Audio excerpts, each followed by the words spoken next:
Olá! Hoje a gente vai mergulhar numa mudança bem grande que está acontecendo no Brasil. Ela mexe com o bolso dos altos executivos do setor financeiro. Mas olha, isso vai muito além de um contra-cheque mais gordo ou mais magro. Na verdade, tem a ver com a estabilidade de todo o nosso sistema financeiro.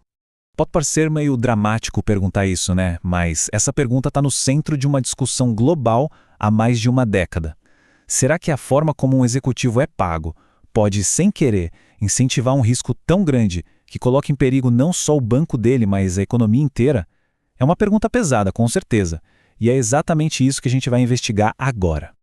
Para a gente entender o que está rolando agora, a gente precisa voltar um pouco no tempo. O ponto de partida? A crise financeira global de 2008.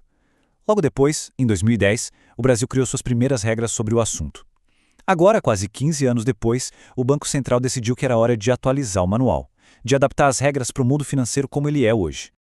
Depois daquele caos de 2008, os reguladores do mundo todo olharam com uma lupa porque tinha dado errado e acharam um problema central. Sabe aqueles bónus gigantescos pagos por lucros de curtíssimo prazo? Pois é, eles funcionavam como gasolina num incêndio. Incentivavam os executivos a tomar riscos que, a gente viu, eram perigosos demais. E aquela regra do Brasil de 2010 foi uma resposta direta a isso. Foi um passo super importante na época, sabe? Totalmente alinhado com o que se fazia de melhor no mundo. O problema é que o sistema financeiro não ficou parado no tempo. Ele evoluiu. E muito. E aquela regra inicial, bem, ela simplesmente ficou pequena para os desafios de hoje. Então tá, mas por que exatamente a regra de 2010 precisava ser atualizada? O motivo principal é simples. As próprias instituições financeiras se transformaram e todo o ecossistema em volta delas também. E aqui a gente vê uma das maiores, se não a maior mudança de todas. Antes, o foco era só nos chamados conglomerados financeiros. Pensa nos bancões tradicionais. Agora o jogo mudou, o foco se expandiu para os conglomerados prudenciais. E o que isso quer dizer? Que a rede de segurança agora abraça muito mais gente. Fintechs, instituições de pagamento, fundos de investimento, a lista é grande. Ou seja, o sistema financeiro mudou e a supervisão está correndo atrás para acompanhar. E é aí que entra a solução. Chegamos nela, a Resolução 5.177. Ela veio do Conselho Monetário Nacional e do Banco Central do Brasil. Pode pensar nela como novo manual de regras, redefinindo completamente como os bônus e a remuneração variável devem funcionar daqui para frente. E olha, isso aqui não é uma sugestão, uma recomendação qualquer. É uma ação regulatória para valer, vinda do Banco Central, a autoridade máxima do nosso sistema financeiro. O objetivo é muito claro: fortalecer a governança e, no fim das contas, a solidez do sistema todo. Ok, beleza. Mas como se conserta esse problema na prática? A resposta está em bônus mais inteligentes. Vamos entrar agora na parte que talvez seja a mais impactante de toda essa nova regulamentação: a nova estrutura de pagamento, que foi desenhada para forçar todo mundo a pensar no longo prazo. Primeiro pilar dessa nova estrutura: pelo menos metade, 50%, de qualquer bónus tem que ser pago em ações ou outros instrumentos parecidos, e não só em dinheiro vivo. A lógica por trás disso é bem simples, na verdade: amarrar a riqueza do executivo ao destino do longo prazo da empresa. Se a empresa for bem lá na frente, ele vai bem também. É agora o segundo pilar, que é fundamental: o deferimento. Uma palavra um pouco complicada, mas a ideia é fácil. No mínimo 40% do bónus não pode ser pago na hora. Esse dinheiro fica lá, retido, esperando. Esperando quanto tempo? A resposta é, no mínimo 3 anos. Esse período de espera é o que força quem está no comando a pensar nas consequências das suas decisões muito além do próximo resultado trimestral, sabe? Vamos juntar as peças para ver como isso funciona na prática. Primeiro, o bônus é concedido. Ok.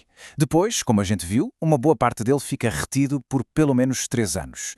E aí vem o pulo do gato, a terceira etapa. Se o desempenho da empresa piorar durante esse tempo, aquele bônus que estava esperando para ser pago pode ser reduzido ou até cancelado. É o famoso mecanismo de clawback. Basicamente, é a chance de pegar o dinheiro de volta se as coisas derem errado. Mas não é só sobre a estrutura dos bónus, não. A nova regra vai além.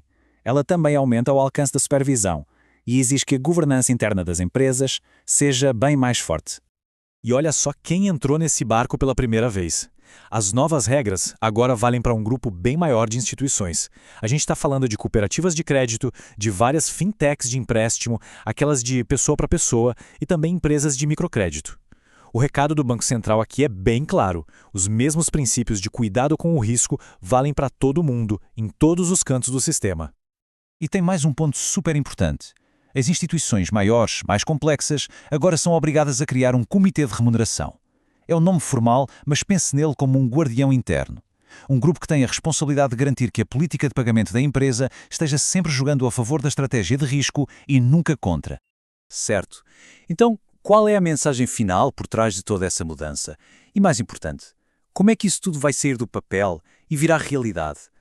Bom, a implementação não vai ser da noite para o dia, é um processo. A resolução começa a valer no início de 2025. As instituições que não estavam na regra antiga, as novatas, ganham um prazo até o fim de 2025 para criar suas políticas. E aquelas regras mais duras sobre os bônus, elas vão ser implementadas aos pouquinhos, de forma gradual, só atingindo a força total lá em 2028. Se a gente tivesse que resumir tudo isso numa única frase, acho que seria esta aqui, que veio da própria proposta do Banco Central. O objetivo de tudo isso é, simplesmente, evitar estimular a assunção de riscos excessivos. É isso.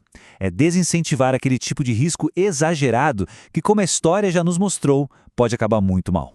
Então, o ponto central aqui não é limitar o salário de ninguém. Não é sobre isso. A grande sacada é redesenhar os incentivos. É fazer com que o sucesso de um indivíduo esteja diretamente ligado à saúde e à estabilidade de longo prazo da empresa onde ele trabalha e, por consequência, de toda a economia. E tudo isso nos deixa com uma pergunta para a gente pensar. Essa mudança toda mostra o poder que os incentivos financeiros têm, né?